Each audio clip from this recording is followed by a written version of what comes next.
আচ্ছা, তো এখন আমরা যেটা দেখবো যে অ্যান্সার গুলো আমরা ডিসাইড করলাম যে সুন্দর সিমসাম, পরিষ্কার ফুটপাত ছিল, রাস্তার দুই ধারে দোকান ছিল, 3টা পয়েন্ট, এবং আরেকটা হচ্ছে সে কলকাতা গড়িয়াহাট এলাকায় থাকতো। ঠিক আছে, 4টা পয়েন্ট আমরা এভাবে ধরতেছি। দেখি আমাদের মার্ক স্কিমে কি বলতেছে। মার্ক স্কিমে কিন্তু মার্ক স্কিমে বলা থাকে যে কিভাবে নাম্বারটা দেওয়া হবে। দেখো, ছোটবেলায় লেখিকা যেখানে থাকতেন সে সম্বন্ধে 4টি বিষয় লেখো, any four from the following or similar wording. এই টাইপের কথা লেখা থাকলে নাম্বার গুলো দেওয়া হবে। প্রথমটা হচ্ছে কলকাতার গড়িয়াহাট এলাকায়, লেখিকার কাছে সেটা একটা রূপকথা শহর, 1 নাম্বার দেওয়া হবে। মানে সে যদি লেখে, তুমি লেখলা লেখিকার যেখানে থাকতেন সেটা তার কাছে একটা রূপকথা শহরের মতো ছিল, তুমি গড়িয়াহাট কথাটা লেখোই নাই, দেখতো তার কাছে এটা রূপকথা শহরের মতো ছিল, তোমাকে কিন্তু নাম্বারটা দেওয়া হবে, এখানে বলা আছে একদম সে নাম্বারটা দেওয়া হবে। পরে লেখা আছে সেকেন্ড পয়েন্ট হিসেবে, জায়গাটি সুন্দর পরিচ্ছন্ন নিরিবিলি, তোমরা কিন্তু নিরিবিলি বলতেছিলা। তো তাহলে দেখো ওইখানে ওই শব্দটা নেয়ই নাই, যে কি শব্দটা, যেটা হচ্ছে সিমসাম। আমি সিমসাম লিখতাম না, আমি লিখতাম পরিপাটি, তো সেটা কিন্তু নেয়ই নাই তাতে। জায়গাটি সুন্দর পরিচ্ছন্ন নিরিবিলি, তাহলে এরকম কোনো কথা যদি তুমি লিখতা, তোমাকে 1 নাম্বার দেওয়া হতো, 2 মার্কস হয়ে গেল। পরিষ্কার ফুটপাত হাঁটার জন্য, এটা আমরা বলছিলাম, 3 নাম্বার হয়ে গেল। রাস্তার দুই পাশে বিভিন্ন দোকানপাট, 1 নাম্বার হয়ে গেল। তারপর আবার দেখো, দোকানপাটের পরে আলাদা করে আবার এটা লিখতেছে, রোজকার কেনাকাটা এলাকার দোকানপাট থেকে করা হতো, চাহিদা মেটানো হতো। ওই লাইনটাও যদি সেও পয়েন্ট হিসেবে ধরে, তাহলেও কিন্তু তাকে 1 নাম্বারটা দেওয়া হচ্ছে। বাড়ির পাশে মাঠ, বাড়ির উল্টো দিকে লেখিকার স্কুল, দেখো এটা সেকেন্ড প্যারাতে চলে গেছে। কারণ হতে পারে, যেমন তোমরা জানো যে ফার্স্ট প্যারা থেকেই প্রথম প্রশ্নের উত্তর লিখতে হবে, কিন্তু কিছু শিক্ষার্থী থাকতে পারে যে ফার্স্ট প্যারা থেকে যে প্রথম প্রশ্নের উত্তরটা থাকবে ওখানেই 4টা পয়েন্ট পেয়ে যাবে, সেটা সে না জানতে পারে। সে হয়তো বা পুরোটা প্যাসেজ পড়ে নিতে পারে, এমন হতেই পারে একজন যে এই পুরো প্যাসেজটা পড়ে নিয়ে তারপর প্রশ্ন উত্তর লেখে, কারণ সে ওই প্যাটার্নে লেখে এবং হয়তোবা সে লিখতে পারেও, কারণ প্যাসেজটা পড়তে তার বেশি সময় লাগে না। সেরকম যদি হয় তখন কিন্তু তার কাছে মনে হতে পারে বাড়ির পাশে মাঠ ছিল, লেখিকার স্কুলের উল্টো পাশে হচ্ছে, বাড়ির উল্টো পাশে তার স্কুল, যেটা আমরা সেকেন্ড প্যাথ দেখবো, ওখান থেকেও যদি সে লাইন নিয়ে আসে, এই এইটুকু লাইন শুধু, তাইলেও তাকে 1 নাম্বার দেওয়া হবে। তার মানে 4 মার্কস সে এখান থেকে পেয়ে যাচ্ছে। 4টা পয়েন্ট এখান থেকে যে কোনো 4টা পয়েন্ট নিয়ে লিখলেই 4 নাম্বার সে পেয়ে যাচ্ছে। এখন বাকি হইলো 2 নাম্বার। 2 নাম্বারের কন্ডিশন হচ্ছে তোমার বানান টানান ভুল লেখা যাবে না, ডিরেক্ট লাইন থেকে কপি পেস্ট করা যাবে না, সেন্টেন্স মানে পুরোটাকে তো তুমি একটা অনুচ্ছেদ হিসেবে লিখবে, একটা প্যারাগ্রাফ হিসেবে লিখবে, ওই প্যারাগ্রাফটা পারফেক্ট একটা কমপ্লিট একটা প্যারাগ্রাফ হতে হবে। এবং এই যে এখান থেকে যে তুমি নিলা, মানে লেখাটাকে কতটা তুমি অর্গানাইজ করতে পারলা, এই 3-4টা পয়েন্টের উপর বেস করে তোমাকে সর্বোচ্চ 2 নাম্বার দেওয়া হবে। ঠিক আছে? তো তাইলে আমরা আমরা কতটুকু ভালো করবো আমরা জানি না, কিন্তু আমরা 4টা পয়েন্ট ইজিলি বের করতে পারবো এবং আমরা লিখতে পারবো। আমরা এত খারাপ লিখি না, আমরা লিখতে পারবো, তার মানে আমরা 5 নাম্বার পেতেই পারি, 6-এর ভিতরে 5 আমরা পেতেই পারি।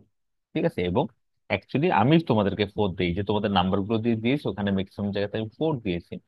আর একটা জায়গায় একটু অসুবিধা আছে, একটা প্রশ্নের উত্তরে অসুবিধা ছিল মোটামুটি সবার, মানে মক 3 কথা বলতেছি, সেটা আমি তোমাদেরকে মানে দিয়ে দিব এই আলোচনায় না, ওইটা আমি ওই রেকর্ড করার সময় ওইখানে তোমাদের ওইটুকু জায়গা আমি বলে দিব যে ওখান থেকে ওইটা শুনে নিও।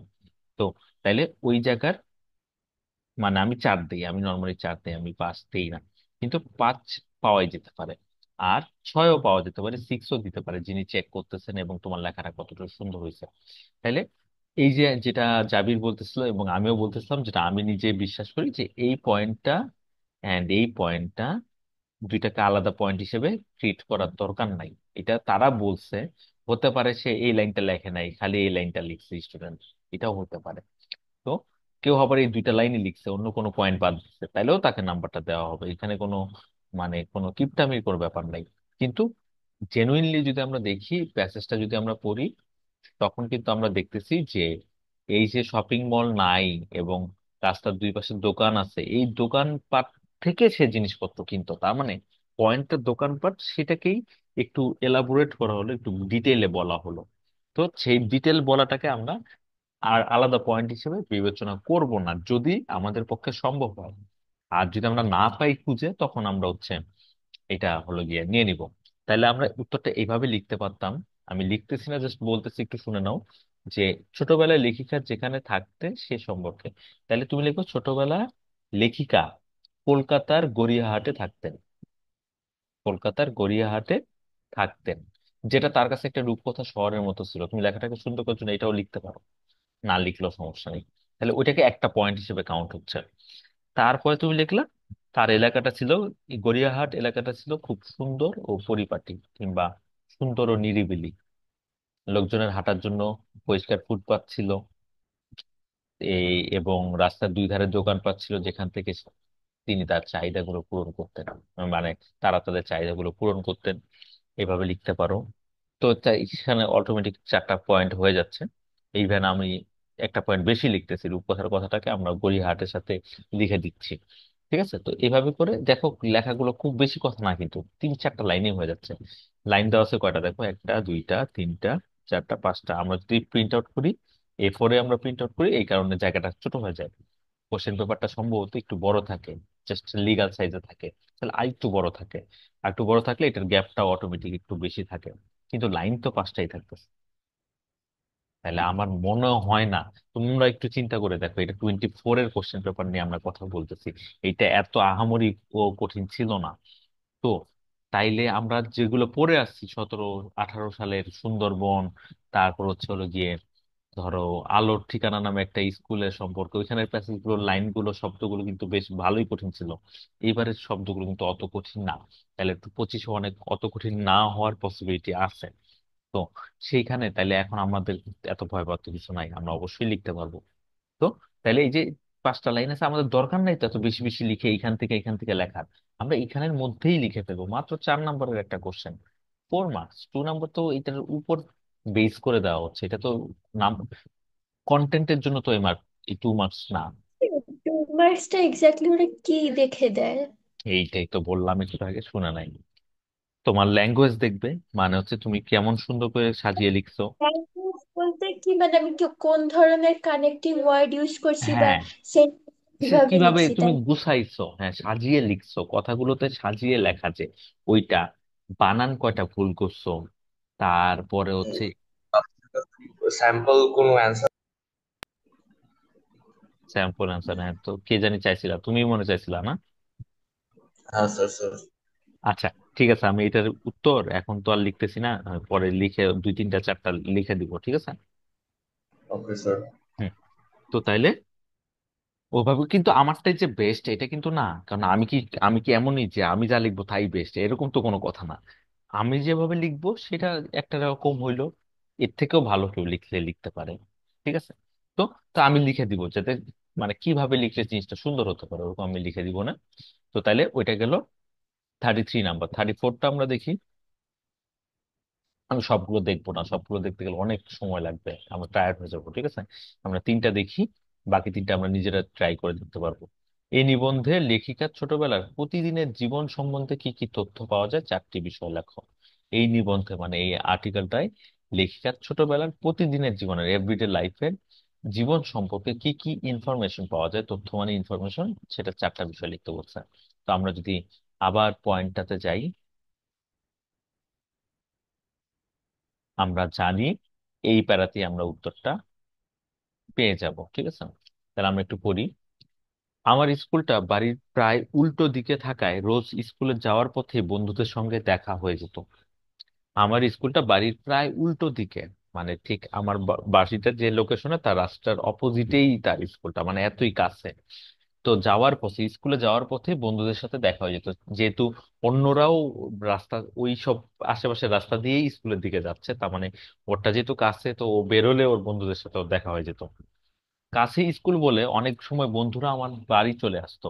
ওর স্কুলের থেকে ওর বাসা কাছে হয়, সবাই স্কুলে যাওয়ার আগে যেহেতু ওর পয়েন্টটা পাচ্ছে, ওর বাসায় এসে পড়তো।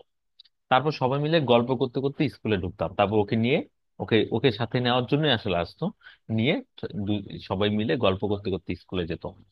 রোজ বিকেলে বাড়ির পাশের মাঠে খেলাধুলা করতাম। বাড়ি ফেরার কোনো তাড়াও বাড়ি ফেরার কোনো তাড়া না থাকলেও একটা অলিখিত নিয়ম ছিল যে ঘরে ঘরে সন্ধ্যার বাতি জ্বালার আগেই আমাদের বাড়িতে ঢুকতে হতো। আচ্ছা, এখানে অলিখিত শব্দের নিচে একটা আন্ডারলাইন করা আছে, এই শব্দটার অর্থ লেখা লাগবে। অলিখিত মানে যা এটা লেখা। লেখা হয় না। হ্যাঁ, হ্যাঁ, যেটা লেখা হয় না। আরিবা কি বলতে নিছিল? না, তাই বললাম, যা লেখা হয়নি। আচ্ছা, দুজন একসাথে বসো, তোমার কথাটা আমি শুনি নাই। আচ্ছা, যা লেখা হয় না কিংবা যা লিখিত নয়। লিখিত মানে রিটেন, আর অলিখিত মানে নট রিটেন। তো তাইলে যা লিখিত নয় এটাও লিখতে পারো, যা লেখা হয়নি এটাও হতে পারে। তাহলে অলিখিত নিয়ম মানে রুলস ছিল একটা, তাদের বাসায় একটা অলিখিত নিয়ম ছিল, সেটা হচ্ছে সন্ধ্যাবেলায় বাতি জ্বালার আগেই, মানে যখন রাতের অন্ধকার হয়ে যাচ্ছে, সবাই ঘরের বাতি জ্বালাচ্ছে, লাইট জ্বালাচ্ছে, ওর মধ্যেই হচ্ছে বাসায় ফিরতে হবে। এটা একটা অলিখিত নিয়ম বলে দেয়, মানে এমন না যে খুব থ্রেট দেওয়া হয়েছে। ও জানতো যে এর মধ্যে যেতে হবে। যে যেমনটা ধরো, আমি যখন ছোট ছিলাম আমার লাইফে এরকমই ছিল, যে আমরা বিকালে খেলতে বেরোতাম, স্কুল থেকে এসে ঘুরতে যেতাম, খেলতে বেরোতাম। বলে দেওয়া লাগতো না মার, মা এমনি, মা বাবা যেই হোক বলে জানতো যে আমি সন্ধ্যার মধ্যে ফিরে আসবো। তো আমি না, শুধু আমার ফ্রেন্ডরাও যারা নামাজ পড়তো তারা মাগরিবের নামাজটা পড়তে মসজিদে যেত, তারপর মসজিদ থেকে বাসায় চলে যেত, আমি বাসায় এসে পড়তাম। এরকমও হয়েছে। যখন একটু বড় হয়েছি তখন এরকম হতো যে ওরা নামাজ পড়তেছে, আমি ওদের জন্য ওয়েট করতাম। তারপর হচ্ছে ওরা বের বের হওয়ার পরে ওদেরকে নিয়ে আমি ঘুরে ঘুরে ঘুরে ঘুরে বাসায় ফিরে ফিরে আসলাম। মানে ঠিক মাগরিব সন্ধ্যা এই সময়টায় বাসায় ফিরতে হবে, এটা একটা রুলস ছিল। তো ওনারও, এই রাইটারও সেরকম একটা অলিখিত নিয়ম ছিল যে সন্ধ্যার মধ্যে বাসায় ফিরতে হবে। তাহলে দেখো এখানেও চারটা পয়েন্ট, দেখো কত ছোট করে লেখা, অল্প কয়েকটা লাইন লেখা, চারটা লাইনই লেখা। তো এখানের মধ্যেও কিন্তু আমরা ইজিলি চারটা পয়েন্ট পেয়ে যাচ্ছি। একটু বলতে পারবেন কি কি পয়েন্ট আমরা ধরতে পারি চারটা পয়েন্ট হিসেবে? আমরা এটা মিলিয়ে দেখবো। বলছে যে প্রশ্নটাও বলা ছিল হচ্ছে লেখিকা ছোটবেলায় প্রতিদিনের জীবন সম্বন্ধে কি কি তথ্য পাওয়া যায়। তার বাসার পাশেই স্কুল, এটা কিন্তু তার জীবন সম্পর্কিত তেমন কোনো ইনফরমেশন না। তাইলে কোনগুলোকে আমরা জীবনের, তার জীবন, বন্ধুদের সাথে দেখা হইতো স্কুলে যাওয়ার সময়। বন্ধুদের সাথে দেখা হইতো স্কুলে যাওয়ার সময়, এটা একটা পয়েন্ট। হ্যাঁ, হতে পারে। হ্যাঁ, একটা পয়েন্ট। আরেকটা পয়েন্ট হতে পারে প্রতিদিন বিকেলে মাঠে খেলাধুলা করতো, দুইটা পয়েন্ট। তারপরে হচ্ছে মানে সন্ধ্যার বাতি জ্বালার আগেই বাসায় ফিরে আসতো। এটা কিন্তু ওইটার সাথে লিঙ্কড হয়ে যাচ্ছে, তবু এটাকে আমরা একটা পয়েন্ট হিসেবে ধরলাম। তিনটা পয়েন্ট হলো, তাহলে আরেকটা পয়েন্ট। আর সে তার বন্ধুদের সাথে যাইতো স্কুলে। এটা তো বলছে ও, ওইটাতে তো তো ওর বাসা, ও তো এটাকে একই বন্ধুরা পয়েন্ট। ওর বাসায় চলে আসতো। হ্যাঁ, ওইখানেও দুইটা পয়েন্ট হচ্ছে, দেখো একই লাইন হয়ে যাচ্ছে, কিন্তু এখন আমাদের উপায় নাই আর কোনো, সরি, আর কোনো তথ্য এখানে দেওয়া নাই, সুতরাং আমাদের এখানে দুইটা পয়েন্টই ধরা লাগবে। যে স্কুলে যাওয়ার সময় বন্ধুদের সাথে দেখা হয়ে যেত, আবার কখনো কখনো বন্ধুরাই ওকে ওর বাড়িতে চলে আসতো ওকে নেওয়ার জন্য। দুইটা পয়েন্ট হলো। আবার এই যে গল্প করতে করতে স্কুলে যেত, এটাকেও তুমি একটা পয়েন্ট হিসেবে কাউন্ট করতে পারো। বিকেল বেলা খেলাধুলা করতে একটা পয়েন্ট, সন্ধ্যাবেলায়, সন্ধ্যা হতে হতেই বাড়িতে ফিরে আসতো একটা পয়েন্ট। চারটা পয়েন্ট ইজিলি হয়ে যাচ্ছে। আমরা যদি একটু মার্ক স্কিমটা দেখি, স্কুলে যাওয়ার পথে বন্ধুদের সাথে দেখা হতো, এই যে যে প্রথমেই যে পয়েন্টটা বলছে সেটা কিন্তু আমরা দেখো পেয়ে গেলাম। মাঝে মাঝে বন্ধুরা তার বাড়িতে চলে আসলো, সেকেন্ড পয়েন্ট। বন্ধুদের সাথে গল্প করতে করতে স্কুলে ঢুকতো, থার্ড পয়েন্ট। বিকেলে বাড়ির মাঠে খেলতেন, ফোর্থ পয়েন্ট। বাড়ির নিয়ম অনুযায়ী, এটা ব্র্যাকেটে লেখা, সন্ধ্যার আলো জ্বললে তাকে ঘরে ফিরতে হতো, তিনি ঘরে ফিরে আসতেন, তিনি ঘরে ফিরে আসতেন। ঠিক আছে, তাহলে দেখো এইগুলো দিলে কয়টা পয়েন্ট, একটা দুইটা তিনটা পাঁচটা পয়েন্ট। আরেকজন জুনিয়র এসে বসে ক্লাস করতে, আচ্ছা আসুক। তো এই এই পাঁচজন, এই পাঁচটা পয়েন্টের থেকে যে কোনো চারটা পয়েন্ট লিখলে কিন্তু হচ্ছে। ঠিক আছে, তো আমরা কিন্তু অবভিয়াসলি এখানে এতগুলো পয়েন্ট কেন নিব? এই তিনটা পয়েন্টই তো একই রকম হচ্ছে, এখান থেকে আমরা দুইটা পয়েন্ট নিলাম। আর বাড়ির মাঠে খেলতো এবং সন্ধ্যা হলে বাড়ির বাড়িতে ফিরে আসতো, স্কুলে কিভাবে যেত সেখান থেকে দুইটা পয়েন্ট লিখলাম। আর হলো গিয়ে বিকালে বাড়ির পাশের মাঠে খেলতেন এবং হচ্ছে সন্ধ্যা হলে ঘরে ফিরে আসতেন, এখান থেকে একটা পয়েন্ট নিলাম। ঠিক আছে, পাড়া কি জয়েন করছেন? Yes sir. আমার তো ক্লাস শেষ, আমরা 9টা বাজে ক্লাস শুরু করছি। স্যার আমি জ্যামে আটকাই গেছিলাম তাই। ও, আজকেও ক্লাস, শুক্রবারও ক্লাস তোমার? না, আজকে একটা ট্রিট ছিল, তো তাই গেছিলাম। আচ্ছা, তারপর যে তুমি জয়েন করছো সেটা তো অনেক, কারণ তোমার সাথে তো দেখা হবেই আবার। ঠিক আছে, যাই হোক। And তাহলে এটা গেল 34। আমরা কিন্তু পয়েন্ট গুলো পেতাম, আদ্র আমরা কি এই পয়েন্ট গুলো ইজিলি বের করতে পারতাম না? Yes, sir. হ্যাঁ, এ পারতাম না, জাবির পারতাম না। স্যার আমার একটা কোয়েশ্চেন ছিল। বলো। স্যার ওই যে মার্ক স্কিমে ব্র্যাকেটে যেগুলো দেওয়া এগুলো কি স্যার মানে দিলেও হয় না দিলেও হয় এরকম একটা ব্যাপার? হ্যাঁ, হ্যাঁ, হ্যাঁ। মানে এখানে বলতেছে, এখানে এইখানে যে এই যে ক্লোজ, এই যে এটা দিয়ে দিয়ে দিচ্ছেন, স্ল্যাশটা দিচ্ছেন, তার মানে বন্ধুদের সাথে গল্প করতে করতে স্কুলে ঢুকতেন, এটা লিখলে হচ্ছে, যেতেন, এটা লিখলে হচ্ছে, বিকেলে মাঠে খেলতেন, বাড়ির পাশের মাঠে খেলতেন, এটা লিখলে হচ্ছে, বিকেলে মাঠে খেলতেন, এটা লিখলে হতো। কারণ কি, প্রশ্নটা কি, ছোটবেলায় প্রতিদিনের জীবন সম্পর্কে কি কি তথ্য পাওয়া যায়। সে ছোটবেলায় সে প্রতিদিন হচ্ছে বিকেলে মাঠে খেলতেন, তাহলে বিকেলে মাঠে খেলতেন, এটা একটা পয়েন্ট হিসেবে কাউন্ট আর করা আমি হবে। 4টা পয়েন্টে লিখছি যে এই যে এটা বন্ধুদের সাথে গল্প করে ঢুকতেন, এটা বাদে বাকিগুলো লিখছি পয়েন্ট। হ্যাঁ, হ্যাঁ, আমি সেটাই জিজ্ঞেস করতেছিলাম। তুমি কাইন্ডলি, আমার রিকোয়েস্ট, তুমি টাইম ম্যানেজমেন্টটা ঠিক রাখো। দেখো, এত ইজি, জি। এত ইজিয়ার জিনিস আসবে, তারপর যদি তুমি দুইটা কোশ্চেন আনসার ছেড়ে দিয়ে আসো। আমি সবাইকে বারবার বলতেছি যে ছেড়ে দিয়ে আসো না, একটা প্রশ্নে 6 মার্ক, তার মানে দুইটা কোশ্চেন ছেড়ে দিলে 12 মার্ক চলে যাচ্ছে। 110-এর স্যার মধ্যে 12 মার্ক। কিন্তু হ্যাঁ, 100 মার্কে। রাইটিং কি বলো? রাইটিং স্ট্রাকচারের মার্কসটা কিভাবে উঠাবো স্যার? তুমি আমারে আগে এইটা বলো যে তুমি 6টা প্রশ্নের উত্তর লিখবা নাকি, এটা আগে আমার বলো। হ্যাঁ স্যার, স্যার লিখছি তো এই মকে। টাইম বেশি লাগছে তো, তোমার মা আমাকে জানিয়েছে। হ্যাঁ স্যার, টাইম বেশি লাগছিল। জি, আমি ওখানে নাম্বার দেই নাই আপনাকে, ওই দুইটা আচ্ছা স্যার, কোশ্চেন। এমনি তো নাম্বার পাইলে কত পাইতাম? ওই দুইটাতে, হ্যাঁ, ওইটা আমি করছিলাম, ওইটা আমি স্ল্যাশ দিয়ে রাখছিলাম। আমি একটা দিছি হচ্ছে তোমাকে, সবগুলো মিলে তোমার নাম্বার হয়েছে হচ্ছে 10। আর যদি ওই দুইটা কাউন্ট করতাম তাহলে হয়তো 18, আরো 8 মার্ক বাড়তো। ও, বুঝছেন, এরকম 18। ঘটনা। এই হচ্ছে ঘটনা, এটাই তো বুঝাইতে পারি না আপনাকে যে ফুল আর অ্যান্সার করতে আট হবে। মার্ক কত পাই? 8 মার্ক বললে পাইতাম কত? এত কিছু কি আমার মনে আছে আমি কত দিছি? তুমি দেখো, তুমি কত দিছিলাম। পেপার 2-তে স্যার বি অনেক পেয়ে যেত। পাইতাম। ওর বি হয়ে যেত, তাই না? 65, পুরো 65 স্যার। বি হয়ে যেত, 69, 70-র কাছাকাছি হয়ে যেত। দেখছেন? জি। বুঝতে পারলেন ব্যাপারটা? সবাইকে এটা হ্যাঁ স্যার। বলতেছি, সবাইকে এটা বলতেছি, প্রথম কথা ফুল অ্যান্সার করতে হবে। 2 নাম্বার, আচ্ছা 2 নাম্বারের কথা আমি, যেহেতু বলছো, আগ্রহ বলছে যে স্যার একটা স্যাম্পল দরকার, সবাই বলতেছো, আমি অন্তত এখান থেকে, এখানে তো দুইটা বললাম, বাকি যেখানে এই 2-3টা প্রশ্নের উত্তর একটু আমার মতো করে আমি লিখি, দেখি একটু সুন্দর করে লেখার চেষ্টা করি, সুন্দর করে লিখি, তোমাদেরকে পাঠাবো, কম্পেয়ার করে দেখবা যে কিভাবে ওইটা লেখা যেতে পারে। আর ওইটার থেকে বড় ফোকাসের জায়গা হচ্ছে, আমরা যেহেতু 4টা পয়েন্ট খুঁজে খুঁজে বের করতে পারি, এটা ইজি, আর একদম খুঁজে খুঁজে বের করতে পারি, সেই ক্ষেত্রে বের করতে পেরে লিখতে পারাটা অনেক বড় ব্যাপার। কারণ ওখানে 6-এ আমরা 5 পর্যন্ত চলে যেতে পারবো। শূন্য তো আমাকে দিবে না, কারণ আমি তো এগুলো লিখতে পারছি, এবং আমি তো এত বানান ভুল করি নাই, তাইলে কেন আমাকে শূন্য দিবে? শূন্য দিবে না, আমাকে 5-ই দিবা যদি আমার 4টা পয়েন্ট ঠিকঠাক মতো আমি এখানে যা বলা আছে সেই পয়েন্ট গুলো যদি আমি আনি। তাহলে এখানে তো কোশ্চেন পেপারটা ছিলই, এখানে তো প্যাসেজে তো আর কোনো কথাই নাই, এখানে তো এইটুকুই আছে, এখান থেকে তুমি কি বাদ দিবা? তোমার কি, তুমি এইটুকু তো বুঝো যে তার জীবন কেমন কাটতো, তুমি লিখলা যে বাড়ির পাশে স্কুল, এটা তো তার জীবন না, এইটুকু তো তুমি আইডেন্টিফাই করতে পারো। তাইলে তোমার ইনফরমেশন মিস হবে না, ইনফরমেশন তুমি ফাইন্ড আউট করতে পারবা। জাস্ট তোমাকে যেটা করতে হবে, গোছাতে হবে, গোছাতে যতটুকুই পারো।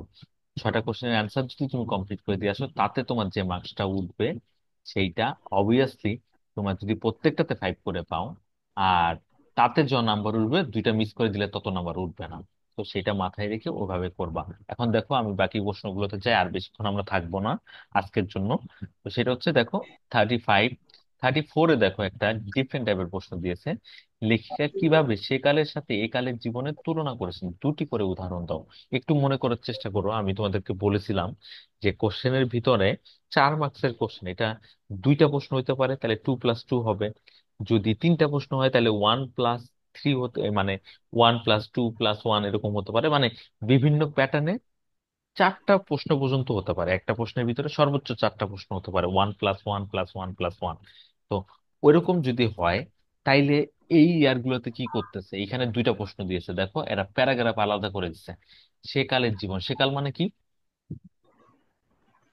আগেকার। আগের কাল। আর এই কাল মানে হচ্ছে প্রেজেন্ট। তাহলে সেকালের জীবন, একালের জীবন, দুটো করে উদাহরণ দিতে বলছে কম্পেয়ার করে। তাহলে সেকালের জীবনটা কেমন ছিল এখানে লিখলা, একালের জীবনটা কেমন ছিল এখানে লিখলাম। দেখো লাইন দিছে কটা, মাত্র তিনটা লাইন, ডট ডট ডট তিনটা আছে। তাহলে তিনটা আছে মানে একটু বড় পেপার, ঠিক আছে, একটু বড় হলে তুমি আর কয়টা শব্দ বেশি লিখতে পারবা, দুই একটা শব্দ বেশি লিখতে পারবা। তো জায়গা কিন্তু খুব বেশি না, অল্প কথা। তাইলে তোমাকে তারা প্রশ্নের জন্য আইডেন্টিফাই করেও দিচ্ছে, আগে আইডেন্টিফাই করে দিত না, একসাথে প্রশ্ন লিখে দিত, এই কথাটাও বলে দিত না, দুইটি করে উদাহরণ দাও, ডাইরেক্ট প্রশ্নটা লিখে দিত। তখন ওখানে বুঝে নেওয়া লাগতো যে এখানে আমি কি 2+2 লিখবো নাকি 3+1 লিখবো। এখন সেরকম কোনো ঝামেলাই নেই, আমাদেরকে আরো ইজিয়ার করে দিচ্ছে। তাইলে কেন আমি ফুল অ্যান্সার করতে পারবো না? প্রথম কন্ডিশন, আমাকে ফুল অ্যান্সার করতে হবে, ঠিক আছে। আমি এই প্রশ্নের উত্তরগুলো ছয়টা পারলে ছয়টায় লিখবো, আমার কালকে তো যেহেতু স্যাটারডে, আমি চেষ্টা করবো লিখে ফেলতে, যদি না পারি তা 3-4টা আমি তোমাদেরকে লিখে পাঠাবো। তো ওইটা দেখবা এবং এই প্যাসেজটাও দেখার চেষ্টা করবে, প্যাসেজটা। আজকের দিকে গুলো পাঠালে একটু ভালো, ফার্স্টের দুইটা না দিলেও। স্যার আজকে পাঠালেই ভালো হবে। ইন্নানিল্লাহ, রাত 10টা 15 বাজে, এখন আমি ভাত খাবো তারপর লিখতে বসবো? আচ্ছা ঠিক আছে, দেখতেছি। কি বললো? ফার্স্টের দুইটা দেওয়ার দরকার নাই, পরের গুলা। আচ্ছা আমি, যদি আপনি না পারেন তাহলে প্রথম গুলো স্কিপ করতে, প্রথম দুইটা স্কিপ করতে পারেন।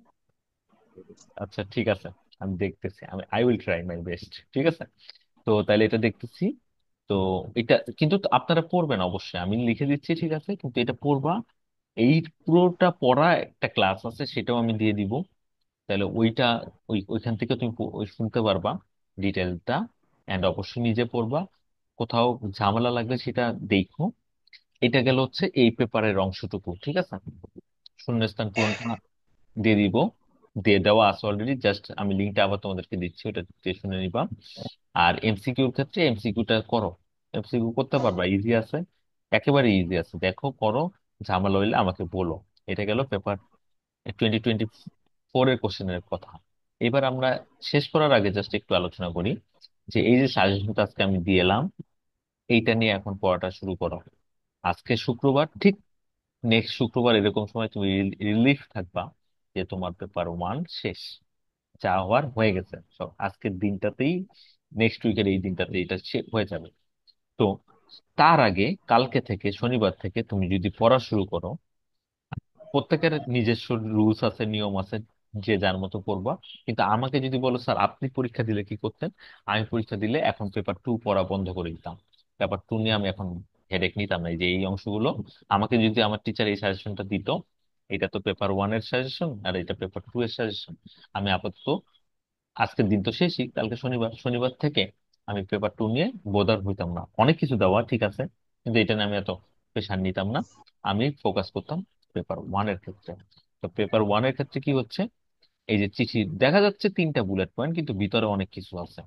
তো এই ভিতরে যে অনেক কিছু আছে, নৌকা ভ্রমণ, রেল ভ্রমণ, দর্শনীয় স্থান ভ্রমণ, সমুদ্র পাহাড় ভ্রমণ, এরকম ভ্রমণ টাইপের কোন একটা টপিক নিয়ে ভাইকে কিংবা বন্ধুকে চিঠি লেখা।